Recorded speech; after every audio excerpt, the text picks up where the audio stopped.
Hello दोस्तों, मैं प्रेम प्रकाश आप सभी का स्वागत करता हूं अपने यूट्यूब चैनल फ्रंट एंड वाले पे। दोस्तों, जावास्क्रिप्ट ट्यूटोरियल हिंदी माध्यम का ये पार्ट 3 कवर करने वाला हूं। पार्ट 2 में हम लोग देखे थे एचटीएमएल क्या होता है, कैसे एचटीएमएल का यूज करके हम लोग वेब पेज बनाते हैं और कैसे एचटीएमएल में डिफरेंट एलिमेंट्स होते हैं, डिफरेंट टाइप ऑफ एलिमेंट्स को हम लोग यूज करके देखे थे। अभी पार्ट 3 में हम लोग सीएसएस कवर करने वाले हैं। सीएसएस का जो बेसिक आइडिया है वो हम लोग कवर करेंगे एंड देन उसके बाद हम लोग एक्चुअली जावास्क्रिप्ट का वीडियो स्टार्ट करेंगे। सीएसएस में हम लोग देखेंगे कैसे सीएसएस का यूज करके हम लोग एचटीएमएल पेज को ब्यूटीफाई करेंगे। तो ये चीज हम लोग कवर करेंगे पार्ट 3 में। दोस्तों, प्लीज मेरे वीडियोस को आप ज़्यादा से ज़्यादा लाइक और शेयर करिए और मेरे चैनल को सब्सक्राइब भी कर लीजिए सो दैट कि मैं जब कभी भी नया वीडियो अपलोड करूं तो आपको ऑटोमेटिक नोटिफिकेशन मिलता रहे। चलिए डायरेक्टली देखते हैं कोड पे।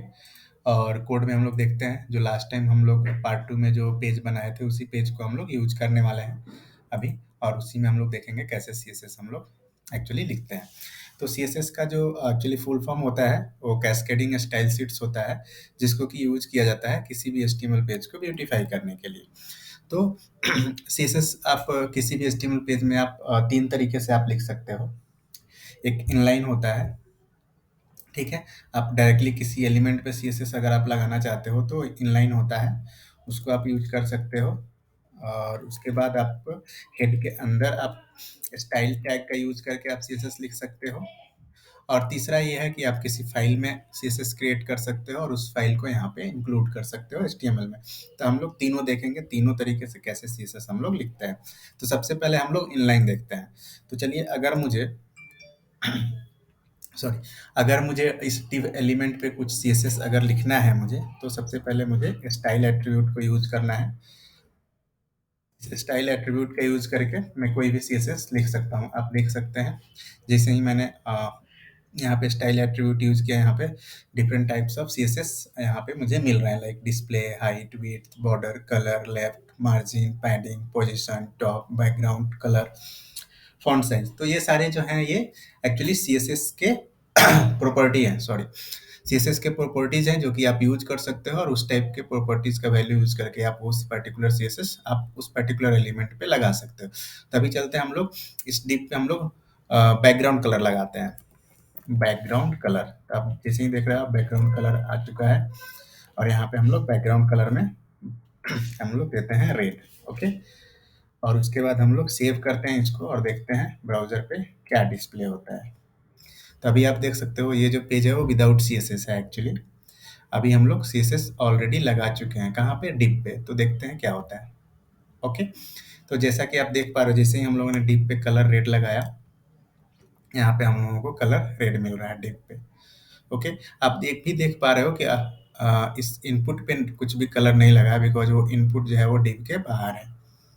ओके, तो सिर्फ इस डिप पे जो बैकग्राउंड कलर है वो यहाँ पे लगा है। आप सीएसएस को यहाँ से भी इंस्पेक्ट कर सकते हो। जैसे ही हम लोग डेवलपर टूल ओपन करते हैं तो यहाँ पे आप देख सकते हो उस पर्टिकुलर एलिमेंट को आप सेलेक्ट करोगे और यहाँ पे स्टाइल जो टैब है, गूगल क्रोम का जो डेवलपर टूल है उसमें जो स्टाइल्स जो टैब है वो इस एलिमेंट के सभी सीएसएस को दिखाएगा। आपको क्या क्या सीएसएस इस एलिमेंट पे अप्लाई हुआ है वो सारा सीएसएस यहाँ पे आपको दिखाएगा। तो आप देख सकते हो एलिमेंट पे कौन सा कलर लगा हुआ है, तो बैकग्राउंड कलर रेड लगा हुआ है। बाय डिफॉल्ट जैसा कि हम लोग देखे थे डिव जो होता है वो ब्लॉक लेवल एलिमेंट होता है, तो भी आप देख सकते हो यहाँ पे बाय डिफॉल्ट जो है वो ब्लॉक एलिमेंट लगा हुआ है जो कि वो ब्राउजर के द्वारा ही अप्लाई होगा बिकॉज डिव जो होता है वो ब्लॉक लेवल एलिमेंट होता है। तो भी आप देख पा रहे हो डिस्प्ले ब्लॉक है। तो दोस्तों, अभी हम लोग यहाँ पे डिस्प्ले प्रॉपर्टी के यूज करके डिव को हम लोग इनलाइन एलिमेंट बनाते हैं। तो यहाँ पे हम लोग डिस्प्ले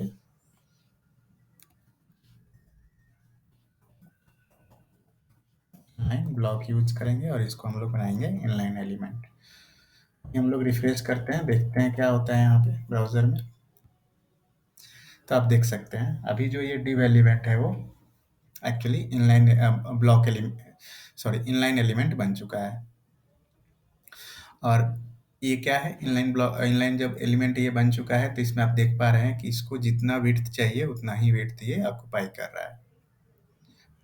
जब हम लोग इसको एज ए जब ये ब्लॉक था तो इंटायर विड्थ ले रहा था, बट अभी जब ये इनलाइन ब्लॉक है तो आप देख सकते हो ओनली जितना इसको विड्थ चाहिए उतना ही ले रहा है, और बाकी स्पेस जो बच रहा है उसमें इसके बाद वाले जो एलिमेंट्स हैं वो दिख रहा है आपको, आप देख पा रहे हैं यहाँ पे अभी इनपुट अपने आप को यहाँ पे डिस्प्ले हो रहा है।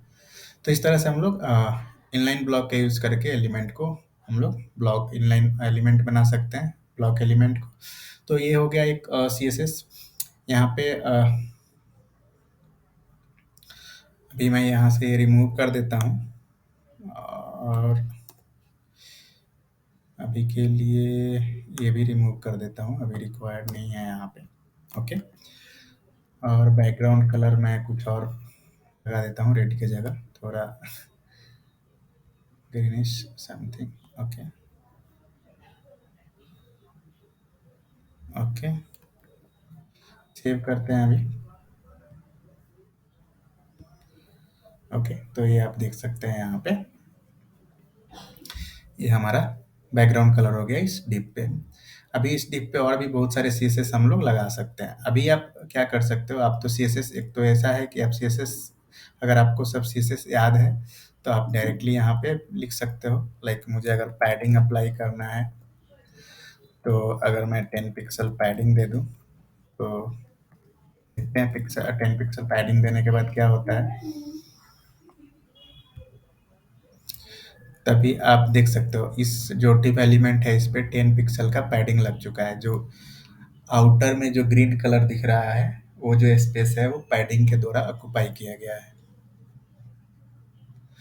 तो जितना पिक्सल का आप पैडिंग लगाओगे उतना पिक्सल का स्पेस जो है वो आपको कंटेंट के अलावा जो आपका जो डिव है वो ऑक्युपाई करेगा एक्चुअली। तो आप देख पा रहे हो जो कलर में जो है वो पैडिंग एक्चुअली। पैडिंग 10 पिक्सल ऐसे लिखने का मतलब है कि पैडिंग जो है वो चारों डायरेक्शन है वो चारों डायरेक्शन से आपका पैडिंग लगेगा, टॉप से, बॉटम से, राइट से, लेफ्ट से, सभी जो है इक्वल लगेगा। आप अलग अलग भी लगा सकते हो using padding right, padding top, padding bottom, ऐसे करके भी आप इंडिविजुअल भी लगा सकते हो। अगर आपको अलग अलग पैडिंग चाहिए किसी सिनेरियोज में तो ये भी कर सकते हो। तो ये पैडिंग हो गया। अभी हम लोग यहाँ पे मार्जिन देखते हैं। सिमिलरली हम लोग मार्जिन भी दे सकते हैं, मार्जिन 10 पिक्सल। ओके, देखते हैं क्या होता है। ओके, तो हमने मार्जिन अभी लगा दिया इस डिप पे, पैडिंग लगा दिया। अभी देखते हैं कैसे विड्थ इसका डिस्प्ले हो रहा है। तो आप देख पा रहे हैं जो फर्स्ट वाला जो स्पेस जो दिख रहा है ऑरेंज कलर में वो आपका मार्जिन है। तो कोई भी एलिमेंट जब क्रिएट होता है, कोई भी एलिमेंट जब क्रिएट होता है डॉम डॉम में, तो इस टाइप का उसका स्ट्रक्चर एक्चुअली रहता है। अगर आप मार्जिन, पैडिंग और हाइट, विड्थ ये सब अगर अप्लाई किए हुए हो तो इस टाइप का उसका स्ट्रक्चर रहेगा। मोस्टली आपका इस टाइप का रहता है, first margin, then padding and then the actual content. इसको हम लोग बॉक्स मॉडल भी बोलते हैं सीएसएस में। सीएसएस में हम लोग इसको बॉक्स मॉडल भी बोलते हैं। तो सबसे पहले आप उसको यहाँ पे भी देख पा रहे होंगे, ये जो है ये एक्चुअली बॉक्स मॉडल है आपके इस पूरे डिव का। तो ये आपका मार्जिन 10 पिक्सल आप देख पा रहे हैं। देन उसके बाद बॉर्डर आप देख पा रहे हैं, सॉरी बॉर्डर हमने अप्लाई नहीं किया। ओके, बॉर्डर भी ले लेते हैं, बॉर्डर मिस हो रहा था। तो यहाँ पे हम लोग बॉर्डर भी ले लेते हैं। Border pixel solid. ओके, देखते हैं क्या अप्लाई होता है। ओके, तो यहाँ पे बॉर्डर भी अप्लाई हो चुका है। अभी इसको कलर दे देता हूँ कुछ और।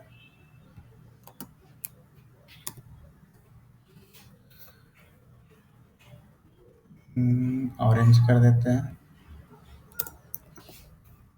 ऑरेंज। ओके, देखते हैं वहाँ पे रिफ्रेश करके ब्राउज़र में। तभी हमारा बॉर्डर लग चुका है इस पे, डिव पे। अभी डिव का आप स्ट्रक्चर अगर आप देखोगे तो आपको एक्चुअल पता चलेगा, margin, then border, then padding and then actual content. This is actual content, this is padding, ये बॉर्डर और ये मार्जिन। तो इसको हम लोग सीएसएस में बॉक्स मॉडल भी बोलते हैं, सीएसएस बॉक्स मॉडल। तो इस तरह से कोई भी एलिमेंट का स्ट्रक्चर डिफाइन होता है सीएसएस के थ्रू। कभी कभी ऐसा होगा कि आप मार्जिन नहीं भी यूज करोगे, बॉर्डर नहीं भी यूज करोगे, पैडिंग नहीं भी यूज करोगे, बट ऑन एन एक आइडियल लेवल पे आप बोलोगे तो इस तरह से आपका जो एलिमेंट होता है वो डिफाइन होता है ब्राउज़र में। और इसका अगर हाइट और विड्थ आप देखोगे तो आप कंसीडर कर सकते हो margin plus border plus padding plus actual content height, then again margin, sorry again padding, then margin, then border, sorry margin, border, padding, then actual content height, again then padding, then border, then margin। तो ये आपका जो element का जो होगा वो height हो जाएगा। एक्चुअल हाइट ये रहेगा, बट ओवरऑल हाइट आप देखोगे तो ये रहेगा। सिमिलरली फॉर विड्थ ऑल्सो इधर से लेफ्ट टू राइट आप कैलकुलेट कर सकते हो। तो इसको हम लोग सीएसएस में बॉक्स मॉडल बोलते हैं। अभी तो ये हम लोग देखें कि कैसे हम लोग सी एस एस इनलाइन यहाँ पे यूज करके हम लोग यहाँ पे ये सी एस एस अभी यूज किया है। तो ये सी एस एस जो है वो इनलाइन है।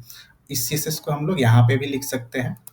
ओके, तो यहाँ पे स्टाइल, आपको स्टाइल टैग का यूज करना होगा। ये दूसरा तरीका है सी एस एस लिखने का, स्टाइल।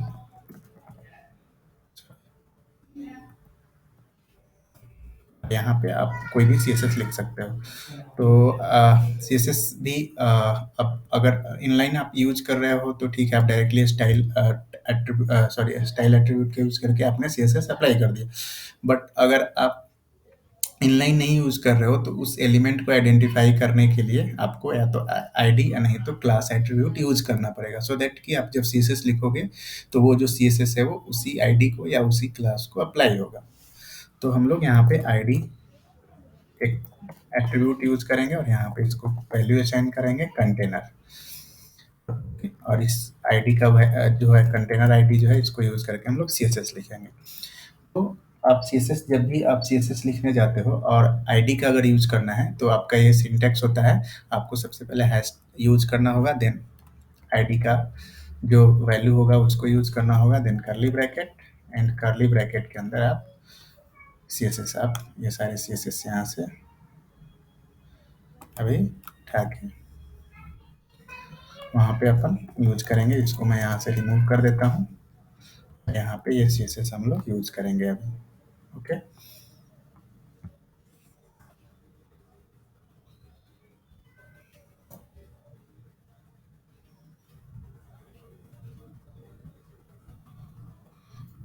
तो अभी यहाँ पे अगर हम लोग रिफ्रेश करते हैं इसको तो आप देखोगे सेम सीएसएस अप्लाई हुआ है।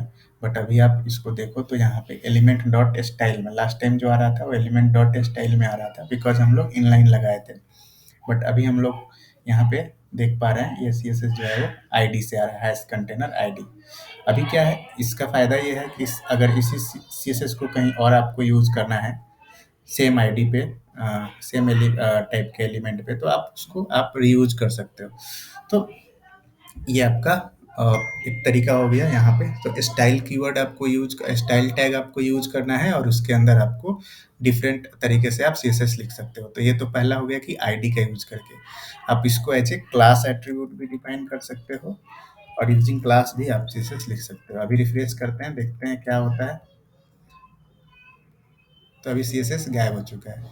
इसका रीजन ये है कि हमने जो सीएसएस लिखा हुआ है वो क्लास के लिए नहीं लिखा है। क्लास एट्रीब्यूट तो हम लोगों ने यूज कर दिया है यहाँ पे, बट यहाँ पे जो सीएसएस जो लिखा है वो हम लोगों ने आईडी के लिए लिखा है। तो आईडी के लिए आपको क्या यूज करना है, हैश यूज करना है। अगर आपको क्लास यूज कर रहे हो आप, तो क्लास के लिए आपको डॉट यूज करना है। तो आप dot and then class name आपको यूज करना है। अभी आप अगर रिफ्रेश करोगे ब्राउजर तो आपको सीएसएस अप्लाई हो चुका रहेगा। तो यहाँ पे देख पा रहे हो आप सीएसएस अभी अप्लाई हो गया है। तो ये दूसरा तरीका है आपको सीएसएस यूज करने का। तीसरा तरीका ये है कि आप डायरेक्टली उस एलिमेंट का नाम यूज करके आप कर लो, div एंड देन उसके बाद सीएसएस। तो ऐसे भी आपका सीएसएस अप्लाई हो जाएगा उस div पे। तो आप देख पा रहे हो div। अभी क्या है कि ऐसे अगर आप सीएसएस लिखोगे तो ये जनरल हो गया, एक्चुअली जेनरिक हो गया। अगर आप कहीं पे और भी div अगर आप डिफाइन करते हो तो वहाँ पे भी आपको वो सीएसएस अप्लाई हो जाएगा। देखते हैं क्या होता है। div 2 और रिफ्रेश करते हैं, तो आप देख रहे हो दूसरे div पे भी अप्लाई हो गया। बिकॉज़ हम लोगों ने यहाँ पे जो कोड लिखा है वो जेनेरिक है। इस एचटीएमएल में जितने भी div हैं उन पे ये सीएसएस अप्लाई हो जाएगा। तो इस तरह से एलिमेंट का यूज़ करके भी हम लोग सीएसएस लिख सकते हैं। तो ये आपका सीएसएस लिखने का तरीका हो गया। और भी अलग-अलग तरीके हैं हम लोग, बट हम लोग उतने एडवांस लेवल पे चूँकि कवर नहीं कर रहे हैं इसमें सीएसएस, सिर्फ बेसिक देख रहे हैं। तो मैं और जो एडवांस तरीके हैं वो मैं यहाँ पे कवर नहीं कर रहा हूँ। बेसिक जो आपको आना चाहिए सीएसएस में वो मैं यहाँ पे कवर कर दिया हूँ। क्लास का, आईडी का एंड देन एलिमेंट का यूज़ करके कैसे हम लोग सीएसएस लिखते हैं। उसके बाद हम लोगों ने कवर कर लिया कैसे आईडी और सॉरी कवर कर लिया हम लोगों ने कि कैसे इनलाइन और यहाँ स्टाइल टैग का यूज़ करके हम लोग सीएसएस लिखते हैं। तीसरा तरीका ये है कि हम लोग इस सीएसएस को एक फाइल में क्रिएट करें, ओके, एंड उस फाइल को हम लोग यहाँ पे यूज़ करें। तो वैसे भी हम लोग वैसे भी हम लोग सीएसएस लिख सकते हैं।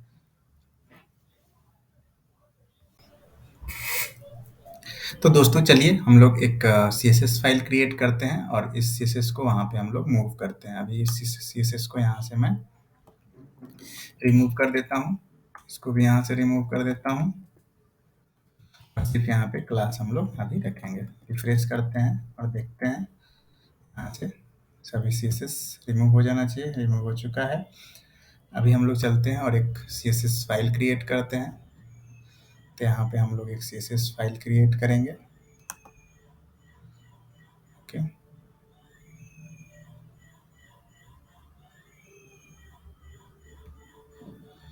और इसका नाम देंगे हम लोग इंडेक्स डॉट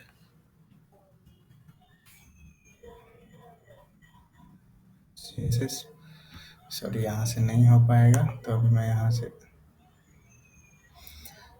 यहाँ पे मैं उस फाइल को रिमूव कर देता हूँ। अभी हम लोग एक सीएसएस फाइल क्रिएट करेंगे नोटपैड का यूज़ करके। तो मैं नोटपैड ओपन कर लेता हूँ।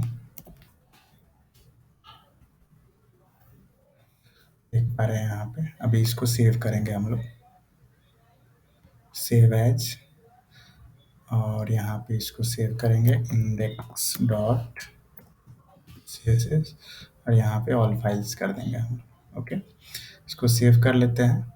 अभी ये सेव हो चुका है और फिर हम लोग इसको ओपन करते हैं यहाँ पे।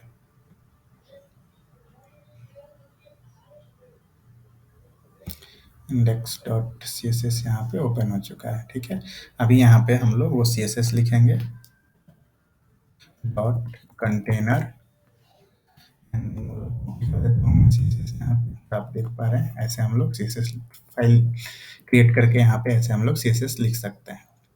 अभी इस फाइल को हम लोग क्या करेंगे, यूज करेंगे यहाँ पे। तो उसके लिए क्या होता है, उसके लिए लिंक टैग होता है जो कि आपको यूज करना होता है। लिंक टैग का यूज करके आप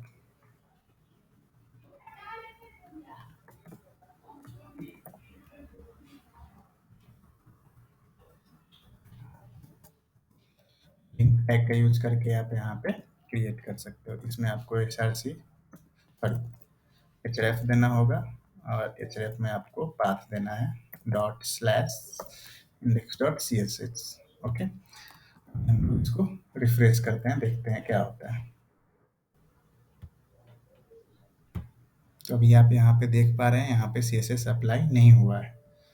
उसका रीज़न ये है कि यहाँ पे हम लोग कुछ तो मिस कर रहे हैं। तो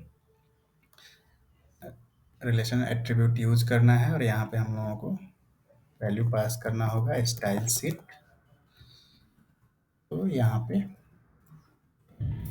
देखते हैं क्या होता है, ओके। तो यहाँ पे CSS अप्लाई हो चुका है, अभी आप देख पा रहे हो। और ये भी आप देख पा रहे हो कि ये CSS कहाँ से आ रहा है, इसका सोर्स फाइल क्या है। तो index.css जो फाइल हम लोगों ने क्रिएट किया है वहाँ से आ रहा है। तो इस तरह से हम लोग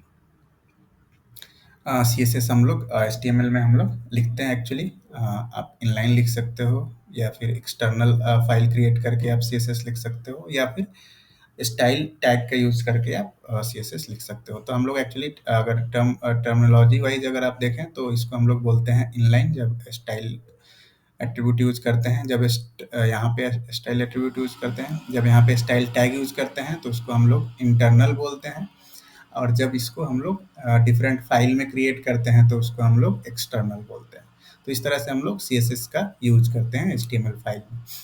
अगर आपको सीएसएस के बारे में और ज़्यादा जानकारी लेनी है और ज़्यादा आइडिया लेना है क्या-क्या और तरीका होता है सीएसएस लिखने का, तो आप किसी और ऑनलाइन ट्यूटोरियल या कोई भी ऑनलाइन बुक या कोई आपके पास अगर बुक है तो उसको आप रेफ़र कर सकते हो।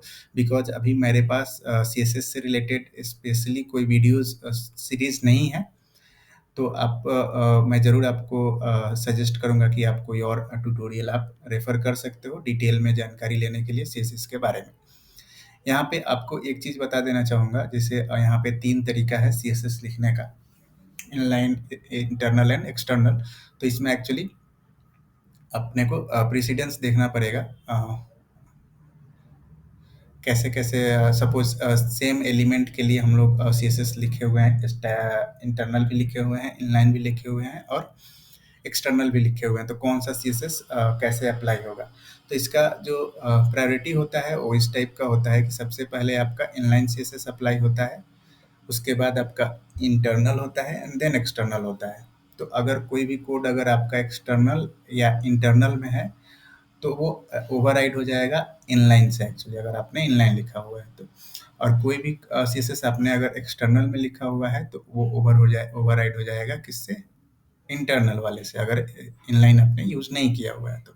अगर आपने तीनों यूज़ किया हुआ है तो ऑब्वियसली इनलाइन जो होगा वो उसका फर्स्ट प्रायोरिटी होगा और इनलाइन वाले सीएसएस ही अप्लाई होंगे। उसके बाद आपका इंटरनल वाला सीएसएस अप्लाई होगा एंड देन लास्ट में आपका एक्सटर्नल जो फाइल होगा वो अप्लाई होगा। तो इस तरह से आपका सीएसएस जो है वो ऑर्डर ऑफ प्रायोरिटी होता है सीएसएस अप्लाई होने का। ओके। सीएसएस में मैं यहाँ पे इतना ही कवर कर रहा हूँ दोस्तों। सॉरी, चूँकि मैं ये जो सीरीज़ है वो जावास्क्रिप्ट के लिए शुरू किया हूँ, तो मैं मोस्टली यहाँ पे जावास्क्रिप्ट पे फ़ोकस करने वाला हूँ। बट चूँकि जावास्क्रिप्ट सीखने से पहले थोड़ा बहुत बेसिक आइडिया आपको एचटीएमएल या सीएसएस का होना चाहिए, इसलिए मैंने पार्ट 2 और पार्ट 3 में एचटीएमएल और सीएसएस के बारे में कवर किया, जो कि बेसिक मैंने बिल्कुल कवर किया है। आपको अगर बहुत डिटेल में जानकारी चाहिए, बहुत डिटेल में आपको कोई भी इन्फॉर्मेशन चाहिए सीएसएस या एचटीएमएल के बारे में, तो आप कोई भी ट्यूटोरियल, कोई भी रेफरेंस आप ले सकते हैं और वहाँ से आप जानकारी हासिल कर सकते हैं। नेक्स्ट पार्ट में हम लोग स्टार्ट करेंगे जावास्क्रिप्ट। जावास्क्रिप्ट देखेंगे क्या होता है, जावास्क्रिप्ट में क्या-क्या चीज़ें हम लोग कवर करने वाले हैं। तो हम लोग नेक्स्ट पार्ट में हम लोग स्टार्ट करेंगे जावास्क्रिप्ट। तब तक के लिए आप लोगों का बहुत-बहुत धन्यवाद मेरे यूट्यूब चैनल फ्रंट एंड वाले से जुड़ने के लिए। दोस्तों प्लीज़ मेरे वीडियोज़ को लाइक और शेयर करिए और मेरे चैनल को आप सब्सक्राइब कर लीजिए, सो दैट कि जब कभी भी मैं वीडियो अपलोड करूँ तो आपको ऑटोमेटिक नोटिफ़िकेशन मिलता रहे। Thank you so much.